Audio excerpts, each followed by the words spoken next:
নমস্কার বন্ধুরা, আমি আজকে খুব সুন্দর একটা রান্না নিয়ে এসেছি। সাবেকি রান্না, লইট্টা মাছের ঝুড়া। তো ফার্স্টে চিলি ফ্লেক্সটাই দেখালাম। এরপর আমি এখানে রসুন থেতো করছিলাম।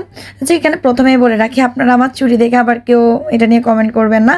কারণ রান্না করতে করতে যদি ভিডিও করতে পারি, তো ভিডিওটা সুন্দর করার জন্য একটা চুড়ি পরলে ক্ষতি কি বলুন। তো এটা করার পরে আমি লইট্টা মাছটা ভেজে নিচ্ছিলাম। ভালো রকম তেল দিয়ে কিন্তু এটা ভাজতে হবে, তাহলে এটার টেস্টটা ভালো হবে। এবার আমি তেল গরম করে ফার্স্টে চিলি ফ্লেক্সটাই দিয়ে দিলাম। ওখানের মধ্যে রসুন থেতো করে রেখেছিলাম, ওটা দিয়ে একটু ভেজে তারপর পেঁয়াজ কুচিটা দিয়ে দেব। এবার সুন্দর করে একটু নাড়াচাড়া করব কিছুক্ষণ। একটু ভাজা ভাজা হলে এবার আমি কাঁচামরিচ কুচিটা দিয়ে দেব, তারপর টমেটো কুচিটাও দিয়ে দেব। এবার একটু নাড়াচাড়ার পর ফার্স্টে হচ্ছে জিরে বাটা একটুখানি জিরে বাটা, বেশি দিনই, সামান্য জিরে বাটা, তারপর একটু আদা বাটা, সবটা দিয়ে সুন্দর করে নাড়াচাড়ার পর একটু পরিমাণ মতো নুনটা দিয়ে দিতে হবে।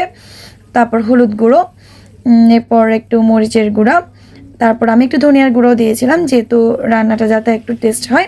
এবার সামান্য একটু জল দিয়ে একটু কষিয়ে নিতে হবে। কষানোর পরেই দেখুন তেল ছেড়ে দিয়েছে, বোঝা যাচ্ছে কষানো শেষ। তাই এবার আমি ভেজে রাখা লইট্টা মাছটা দিয়ে দেবো। এই তো দেখুন আমি এখানে ভেজে রাখা লইট্টা মাছটা দিয়ে দিয়েছি। রান্না আর কিছুই করার নেই, অলমোস্ট ডান। মাখা মাখা হলে, ভাজা ভাজা হলে নিয়ে নামিয়ে নিতে হবে ধনেপাতা দিয়ে। এই তো একদম দেখুন রেডি। এবার আমি সুন্দর করে সাজিয়ে নিয়েছি। আসলে গরম ভাতের সাথে এইটা যদি হয় আর কিছুই লাগে না। আমি এই রান্নাটা শিখেছিলাম একটা টিভি শো থেকে দেখে, মানে আমার এত ভালো লেগেছিল। আর আমি খুব লইট্টা মাছ পছন্দ করি, সেজন্য এটা করেছিলাম। ধন্যবাদ সবাই।